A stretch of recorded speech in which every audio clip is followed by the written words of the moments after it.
Stress management, emotion triggers cells. Every one of your cells talks to one another. Whatever you think, whether it's a good thought, happy thought, sad thought, destructive thought, it affects every one of the cells in your body.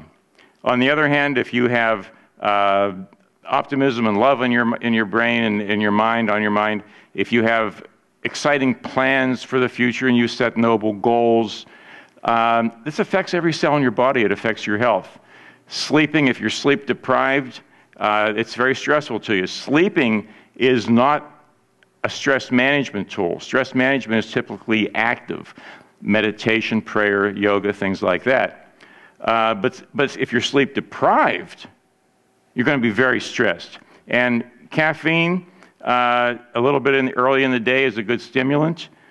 Drinking caffeine during the day, too much during the day, mimics the effects of stress management. And attitude, I talked a little bit about how and what you think, but we all know people who've, or at least know of them, who've cured themselves from incredibly complex diseases. In cancer, for example, unexplainable cures.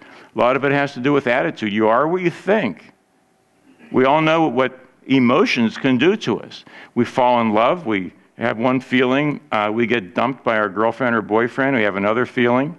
Your business takes off and your stock goes up, you've got a great feeling, your stock comes crashing down, that's another feeling. So that attitude in some ways should be number one, getting your head wrapped around life. Deciding to do something to take a positive step has been proven to show improvement in your health and well-being in every cell in your body. Just the fact that you decide to go and change your lifestyle, to change your diet, to change your exercise program, just that active decision makes an incredibly important effect on your body. And then, of course, maximum health, beauty, and longevity depends on this. And this is my contact information. maxlife.org. If you want to download a copy of the book, just go to maxlife.org, free download, and of course, Amazon.com. It's Life Extension Express. Any questions? Thank you, David. Questions? Who needs a mic? Nice talk, Dave. Thank you. Just a very simple question. You mentioned how detrimental obesity is. What's the definition of obesity? Boy, somebody here, I mean, one of the docs will probably give you an exact number. Is it 30%? Is it 30% overweight, Phil? Well, over your ideal weight? Yeah, BMI 27 to 30. Yeah. But I think that's an approximation. I think actual measurement is probably better, but give or take 30%. You're 30% of your over your ideal weight. I mean, your waist-hip ratio is more important. Your waist size Exactly. is the most important thing there is.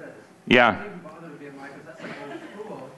Because if you've got a 40-inch waist size and your BMI is great, forget it. You're not doing well because you've got visceral adiposity. So that's very bad. Right. A lot of professional athletes are actually, according to BMI, obese.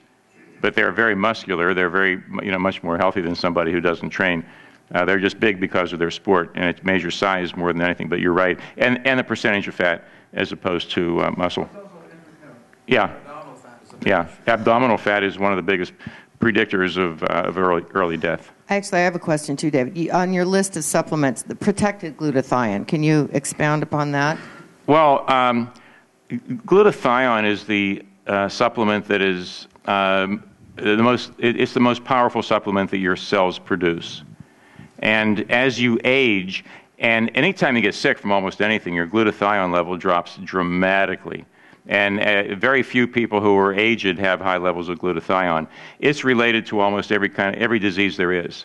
And lots of doctors, at least anti-aging doctors, give it by injection because you can't swallow it. If you do, it will get torn up, it'll get destroyed by your digestive system. And a lot of people sell glutathione orally, but it doesn't work. You need to find a glutathione that actually gets into your cells, that doesn't get broken down by your bloodstream. So when a lot of docs, anti-aging docs, are now doing the glutathione, the drip, you don't necessarily need to go in and spend 2-3 hours getting the drip? Well, not only 2 or 3 hours and the pain and the inconvenience, but the expense. it would make a lot more sense to do it more affordably and more comfortably by taking a protected form. I think there is now a transdermal, which some people I know are using transdermal glutathione. Well, how good it is, I don't know. Actually, I'm very close to that. It's called Protect 120, and I'd like to say a lot of things about it, but the FDA doesn't recognize transdermal as a delivery method for supplements, so all you can claim is that it's good for your skin. Whatever effect it might have on your body, it's relevant, but you can't make those claims. You can take it orally. If it got through, you can say, this is a supplement that does this and does that, but if you put it on your skin or you inhale it or you put it under your tongue without swallowing, then it's considered to be a drug if you make those statements. So I am reluctant to talk more about it. Dr. Dave? Yeah, actually, I saw some of the studies on that product, and I was pretty impressed with the values they were getting intracellularly. It looked amazing. But the point I wanted to make was a lot of people here are experts in the mTOR pathways and autophagocytic pathways, and glutathione is such a critical part of that pathway. As a matter of fact, in a lot of cases, in my opinion, an oversimplification, but it looks to me like the whole glutathione is deeply linked to autophagocytic process. You're actually recycling proteins primarily for the process of fueling the glutathione system, the primary antioxidant system in the body. So if that product does what it says it does, it's going to be absolutely amazing. Yeah, agreed. Other questions? Peter? A minor point, Dave, but it seems to me that the 12 calories per pound would not take into account any kind of exercise. I don't believe that's sufficient calories if you do any kind of exercise. So your point, to recommend doing exercise, you have to add whatever you burn in exercise. You would add, except for people like you who follow a caloric restriction lifestyle, you would probably not add. No, exactly. I'm saying 12 calories for me would be 1,500 calories roughly. Yeah. That would not be enough. How many calories do you... 1850. And I burn about... You do 1850? Yeah, and I burn about 400 calories on exercise. Yeah. Now, exercise, surprisingly, some forms of exercise you think would burn, hundreds or thousands of calories really don't. Dave, for example, a marathon, how many? You're a distance runner, and Bill is an ultra marathoner. How many calories do you typically burn? With the vagaries of the Garmin, which is the device we use to calculate where we're at in our time, and Bill, I don't know if you've used these and how much accuracy is built in. I'm assuming the device is pretty crude and not very accurate. But the last ultra marathon I did, I burned somewhere between 15,000 and 18,000 calories, which makes it impossible to eat enough to keep your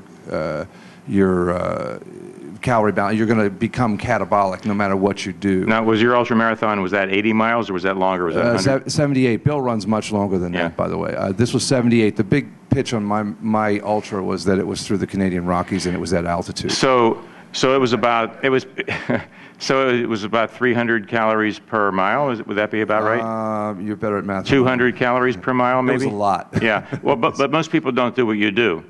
The other point I want to make is there's an inexpensive device. I'm not trying to pitch anything, but there is a device out there called the Body Gem, which takes about 10 minutes. You stick it in your mouth, it measures end expired CO2, and you can actually get a resting metabolic rate. For those of you who are practicing this kind of thing, Peter, you probably have something far more sophisticated than that. But you can actually measure this simply, relatively inexpensively, and then you can, of course, wear heart rate monitors and get an approximation of how many calories you burn in a day, whether you're working out or not, and then you can actually be fairly precise, a lot more precise than guesswork. So for those of you who are interested in that kind of aggressive management of your calorie intake, it's not that difficult. David, thank you. That was Thank you, Greta. powerful. Okay.